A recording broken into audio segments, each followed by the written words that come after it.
നാളെ ഇതുവരെ നമുക്കൊരു ESI, PF മറ്റ് ആനുകൂല്യങ്ങളൊന്നും തരുന്നില്ല. 40 വർഷമായിട്ടും ഈ ലൈഫ് ഗാർഡുകളെ സ്ഥിരപ്പെടുത്താൻ വേണ്ടി സർക്കാർ യാതൊരുവിധ നടപടികളും സ്വീകരിക്കുന്നില്ല. ഞങ്ങളെല്ലാവരും പാവങ്ങളായ കുടുംബങ്ങളിൽ നിന്ന് വന്നവരാണ്, ജീവിക്കാൻ വേണ്ടി വന്നവരാണ്. പഠിത്തമുള്ളവരുണ്ട്, മത്സ്യത്തൊഴിൽ എല്ലാം ഉണ്ട്. ഇന്ന് വരെ മാറിപ്പോയ ഒരു സർക്കാരുകളും ഞങ്ങളെ വേണ്ടതുപോലെ പരിഹരിച്ചില്ല, ഞങ്ങളുടെ ആവശ്യങ്ങൾ അംഗീകരിച്ചിട്ടില്ല. 2020 നൽകിയിട്ടുള്ള യൂണിഫോം, രക്ഷാപ്രവർത്തന ഉപകരണങ്ങളും നശിച്ചു പോയത് വെട്ടാണ് ഞങ്ങളുടെ സീനിയർ ലൈഫ് ഗാർഡുകൾ ഇന്നും ജോലി ചെയ്യുന്നത്. ഞങ്ങളുടെ മരണം മുന്നിൽ കണ്ടുകൊണ്ടാണ് ഞങ്ങൾ വരുന്ന സഞ്ചാരികളെ ജീവൻ രക്ഷപ്പെടുത്തുന്നത്. ഞങ്ങൾ മരിച്ചാലോ അത് ഞങ്ങളുടെ ആശ്രിതർക്കോ യാതൊരുവിധ ആനുകൂല്യങ്ങളും സർക്കാർ നൽകുന്നില്ല. നമസ്കാരം. നമ്മുടെ സംസ്ഥാനത്തിൻ്റെ വരുമാന മാർഗങ്ങളിൽ പ്രധാനപ്പെട്ട ഒന്നാണ് ടൂറിസം മേഖല എന്ന് പറയുന്നത്. ഈ ടൂറിസം മേഖലയിൽ നിരവധി പേർ ജോലി ചെയ്യുന്നുണ്ട് എന്നത് ഒരു യാഥാർത്ഥ്യമായ സംഭവം തന്നെയാണ്. ഇപ്പോൾ കടൽ തീരത്ത് നോക്കുകയാണ് എങ്കിൽ ലൈഫ് ഗാർഡുമാർ ഒട്ടനവധി പേരുണ്ട്. ഇവർ നിരവധി പ്രതിസന്ധികളാണ് നേരിടുന്നത്. ഇവർ ടൂറിസം ഡിപ്പാർട്ട്മെൻറ്റിൻ്റെ ഭാഗമായാണ് പ്രവർത്തിക്കുന്നത് എന്നാണ് പറയുന്നത്. എന്തായാലും സുരക്ഷാ ഉപകരണങ്ങൾ ഏറെ വേണ്ട ഒരു വിഭാഗമാണ് ഈ ലൈഫ് ഗാർഡുമാർ എന്ന് പറയുന്നത്. ഇവർക്ക് ആവശ്യമായ സുരക്ഷാ ഉപകരണങ്ങളില്ല. നമ്മൾ സത്യത്തിൽ കുടുംബവുമായും സുഹൃത്തുക്കളുമായൊക്കെ കടലിൽ പോകുമ്പോൾ, കടൽ തീരത്തേക്ക് പോകുമ്പോൾ, കടൽ കാണുവാനും മറ്റും പോകുമ്പോൾ നിരവധി അപകടങ്ങൾ സംഭവിക്കാറുണ്ട്. ഈ അപകടങ്ങളിൽ നിന്നെല്ലാം നമ്മളെല്ലാം തന്നെ രക്ഷിക്കുന്നത് ഈ ലൈഫ് ഗാർഡുമാരാണ്. എന്നാൽ അവരിന്ന് സുരക്ഷിതരാണോ എന്നുള്ള ചോദ്യമാണ് ഉയർന്നു വരുന്നത്. നിലവിൽ നിങ്ങൾ ലൈഫ് ഗാർഡുമാർ എന്തൊക്കെ പ്രശ്നങ്ങളാണ് നേരിടുന്നത്? ഈ ലൈഫ് ഗാർഡ് സർവീസ് തുടങ്ങിയിട്ട് 40 വർഷമായി. നാളെ ഇതുവരെ നമുക്കൊരു ESI, PF മറ്റ് ആനുകൂല്യങ്ങളൊന്നും തരുന്നില്ല. 40 വർഷമായിട്ടും ഈ ലൈഫ് ഗാർഡുകളെ സ്ഥിരപ്പെടുത്താൻ വേണ്ടി സർക്കാർ യാതൊരുവിധ നടപടികളും സ്വീകരിക്കുന്നില്ല. ഞങ്ങൾക്ക് കൃത്യമായിട്ട് യൂണിഫോം ഇല്ല, പിന്നെ എക്യുപ്മെൻറ്റ്സ്, രക്ഷാപ്രവർത്തന ഉപകരണങ്ങളില്ല എന്നിവ സർക്കാർ ഞങ്ങളെ അവഹേളിച്ചുകൊണ്ടിരിക്കുകയാണ്. കാരണം ഒരുപാട് ടൂറിസ്റ്റുകളാണ് നമ്മളെ കോവളം, വർക്കല, മറ്റ് ഇതര ജില്ലകളിൽ സ്വദേശികളും വിദേശികളൊക്കെ സന്ദർശിക്കാൻ വരുന്നത്.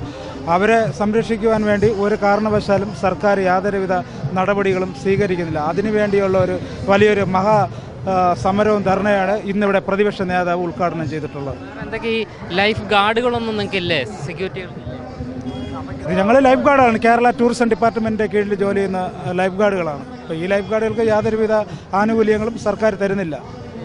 ഞങ്ങൾ മരിച്ചാലോ അത് ഞങ്ങളുടെ ആശ്രിതർക്കോ യാതൊരുവിധ ആനുകൂല്യങ്ങളും സർക്കാർ നൽകുന്നില്ല. ചേട്ടൻ എവിടെയാണ് ജോലി ചെയ്യുന്നത്? ഞാൻ കോവളം ബീച്ചിലാണ് ജോലി ചെയ്യുന്നത്. ചേട്ടാ, ഈ ലൈഫ് ഗാർഡുകളെ സംബന്ധിച്ച് എന്തൊക്കെ പ്രതിസന്ധികളാണ് നിലവിലുള്ള ജോലിയിൽ നേരിടുന്നത്? പ്രതിസന്ധി എന്ന് പറഞ്ഞാൽ ഞാനിപ്പോഴേ 35 വർഷമായി സർവീസിൽ പ്രവേശിച്ചിട്ട്. അപ്പോൾ 35 വർഷം കൊണ്ട് ഞാൻ നിലവിൽ തുടർന്ന് ജോലി കൊണ്ടിരിക്കുന്ന ആളാണ്. ഞാൻ 25 രൂപ ശമ്പളത്തിന് വന്നതാണ്. ഡെയിലി 25 രൂപ ശമ്പളത്തിന് വന്നു. 730 രൂപ ഇപ്പോൾ ശമ്പളമാണ്. അന്തകാലം തൊട്ടും ഞങ്ങൾ ആവശ്യപ്പെടുന്ന ഒരേ ഒരു ആവശ്യം, ഞങ്ങളെ പെർമനൻറ്റ് ചെയ്യുക. ഞങ്ങളെല്ലാവരും പാവങ്ങളായ കുടുംബങ്ങളിൽ നിന്ന് വന്നവരാണ്, ജീവിക്കാൻ വേണ്ടി വന്നവരാണ്. പഠിത്തമുള്ളവരുണ്ട്, മത്സ്യത്തൊഴിൽ എല്ലാം ഉണ്ട്. ഇന്ന് വരെ മാറിപ്പോയ ഒരു സർക്കാരുകളും ഞങ്ങളെ വേണ്ടതുപോലെ പരിഹരിച്ചില്ല, ഞങ്ങളുടെ ആവശ്യങ്ങൾ അംഗീകരിച്ചിട്ടില്ല. ഞങ്ങളെ ബുദ്ധിമുട്ടുകളെന്ന് പറഞ്ഞാൽ ഞങ്ങളെല്ലാം ഫാമിലി കുടുംബങ്ങളുള്ളവരാണ്. ഈ കൊച്ചു തുക കൊണ്ടാണ് ഞങ്ങളെല്ലാം ജീവിച്ചു പോകുന്നത്. അപ്പോൾ ഞങ്ങളിപ്പോഴും വാരി വലിച്ച് പറയാനെന്ന് പറഞ്ഞാൽ ഒരുപാട് കാര്യങ്ങളുണ്ട് മാറി മാറി വന്ന ഗവൺമെൻറ്റുകളെ കുറിച്ച്. അവരാരും ഞങ്ങളെ ജീവിതങ്ങളെ അങ്ങോട്ടും ഇങ്ങോട്ടും എന്താ പറയാനുള്ള അവരെ ഇതിൽ കണക്കാക്കിക്കൊണ്ടിരിക്കുകയാണ്. മനസ്സിലായില്ല. അപ്പോൾ ഞങ്ങൾ ഇതെന്ന് പറയുമ്പോൾ എങ്ങനെയെങ്കിലും ഈ സർക്കാരുകളാണ് ഞങ്ങളെ ജീവൻ രക്ഷിക്കാൻ വേണ്ടി, ഞങ്ങളെ കുടുംബങ്ങളെ രക്ഷിക്കാൻ വേണ്ടി. ഞങ്ങൾക്കൊരു അപകടം പറ്റിയാൽ ഞങ്ങളെ മരണം മുന്നിൽ കണ്ടുകൊണ്ടാണ് ഞങ്ങൾ വരുന്ന സഞ്ചാരികളെ ജീവൻ രക്ഷപ്പെടുത്തുന്നത്. എന്തുകൊണ്ട് ഈ സ്ഥിരപ്പെടുത്താത്തത് എന്താണ് അറിയില്ല. ഞങ്ങളെടുത്ത് ഞാൻ പറഞ്ഞില്ല, ഞാൻ 30 വർഷം ഞാൻ അറിഞ്ഞിടത്തോളം ഞങ്ങളെ പറയുന്നത് നിങ്ങളെ സ്ഥിരപ്പെടുത്താനുള്ള ഒരു നിയമനമില്ല, അങ്ങനെ ഒരു വകുപ്പില്ല എന്നാണ് ഞാൻ പറയണം. അങ്ങനെ ഒരു വകുപ്പില്ല. നിങ്ങൾ ഡെയിലി വേജസ് ആയിട്ടാണ് എടുത്തിരിക്കുന്നത്.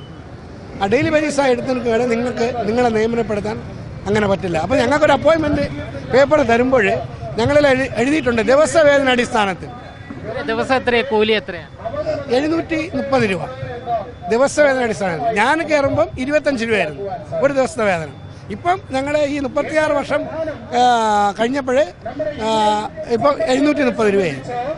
ഇതുകൊണ്ടുള്ള ഞങ്ങളെ ഈ പാവങ്ങളെ കുടുംബങ്ങൾക്ക് ജീവിക്കാൻ പറ്റുമോ? ഇന്നൊരു കൂലിവേലക്കാരന് തന്നെ 1000 ഈ യൂണിഫോം ഒക്കെ ആരാ തരുന്നത്? ഗവൺമെൻറ്റാണ് തരുന്നത്. പക്ഷേ ആ സമയത്തിന് നമുക്ക് കിട്ടുന്നില്ല.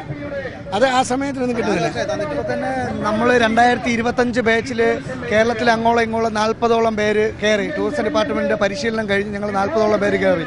ഞങ്ങൾ സ്വന്തമായിട്ട് ഞങ്ങളെ കയ്യിൽ നിന്ന് കാശ് കൊടുത്ത് യൂണിഫോം ആണ് അടിച്ചിട്ട്. അതുപോലെ തന്നെ നമ്മൾ ഡിപ്പാർട്ട്മെൻറ്റിലോട്ട് കയറിയപ്പോൾ തന്നെ ഈ പറഞ്ഞപ്പോൾ നമ്മൾ വർക്കല ടൂറിസം ഡിപ്പാർട്ട്മെൻറ്റിൻ്റെ കീഴിലാണ് ഞാൻ വർക്ക് ചെയ്യുന്നത്. അവിടെ തന്നെ കാപ്പിൽ ബീച്ച്, വെറ്റക്കട, മാന്ദ്ര, പാപനാശം, വർക്കല മെയിൻ ബീച്ചുണ്ട്. അവിടെ തന്നെ കാപ്പിൽ ബീച്ചിൽ ഞാനൊരു ദിവസം ജോലി ചെയ്തപ്പോൾ നമ്മുടെ ജില്ലാ കളക്ടർ അനുകുമാരി മാഡം യാദൃച്ഛികമായി കടന്നു വന്നൊരു സാഹചര്യം, ഒരു അൺഒഫീഷ്യലായിട്ട് മാഡം വന്നപ്പോഴത്തേക്ക് ഞാൻ നമ്മുടെ വിഷമങ്ങളും സങ്കടങ്ങളും മാഡത്തിനെ ബോധിപ്പിച്ചു.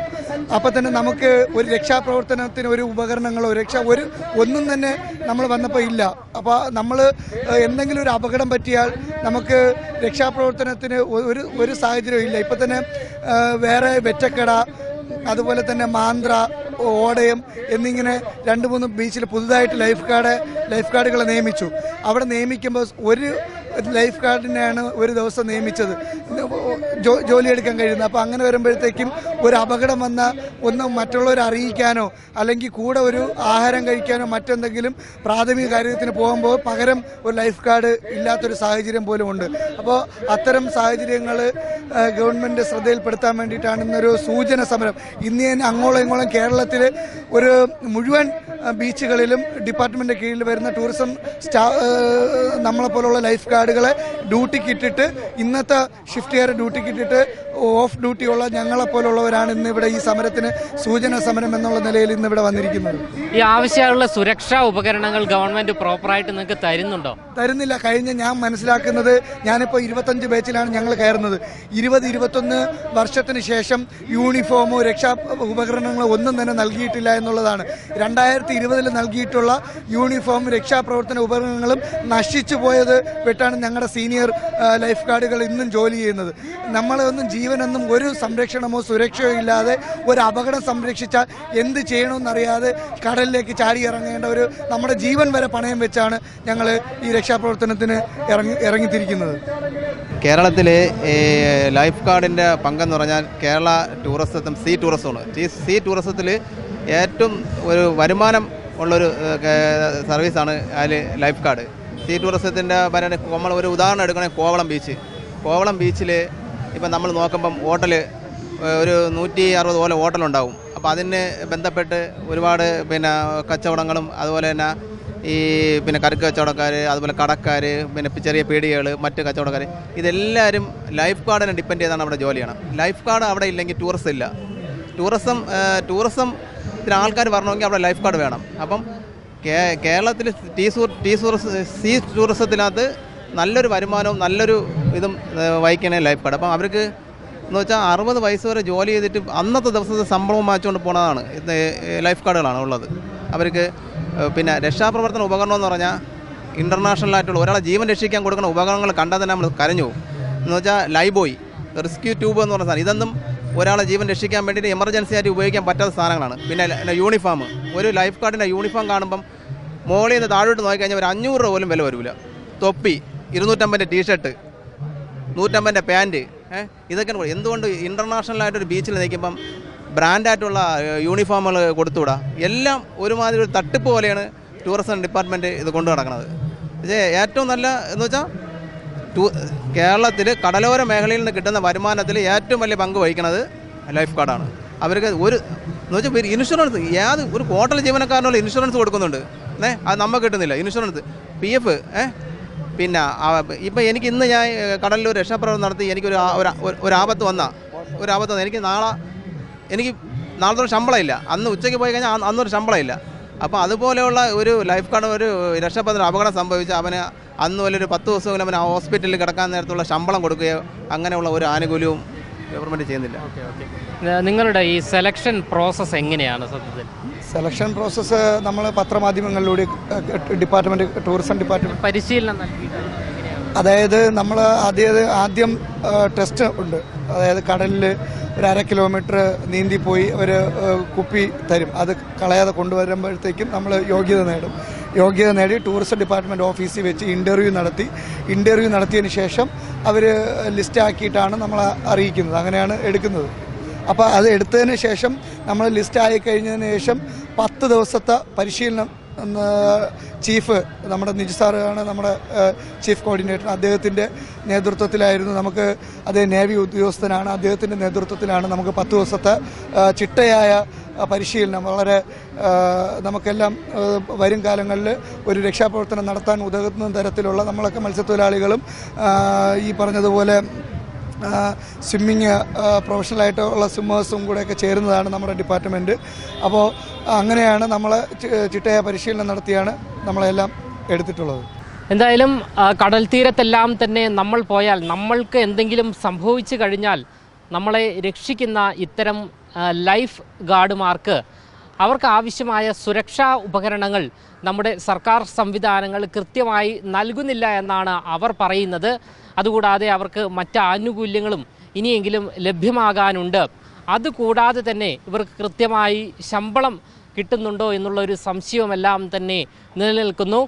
അതുകൂടാതെ ഇവരുടെ ജോലിയുമായി ബന്ധപ്പെട്ട ബുദ്ധിമുട്ടുകളെല്ലാം തന്നെ അവർ മറുനാടനോട് പങ്കുവച്ചിരിക്കുകയാണ്. ഇനിയെങ്കിലും വേണ്ടപ്പെട്ട അധികാരികൾ ഇവരുടെ ആവശ്യങ്ങൾ, നമ്മുടെ ജീവൻ രക്ഷിക്കുന്ന, അതായത് പൊതുജനങ്ങളുടെ ജീവൻ രക്ഷിക്കുന്ന ഇത്തരം ജോലിക്കാരെ സംരക്ഷിക്കണമെന്നാണ് പറഞ്ഞു വയ്ക്കാനുള്ളത്.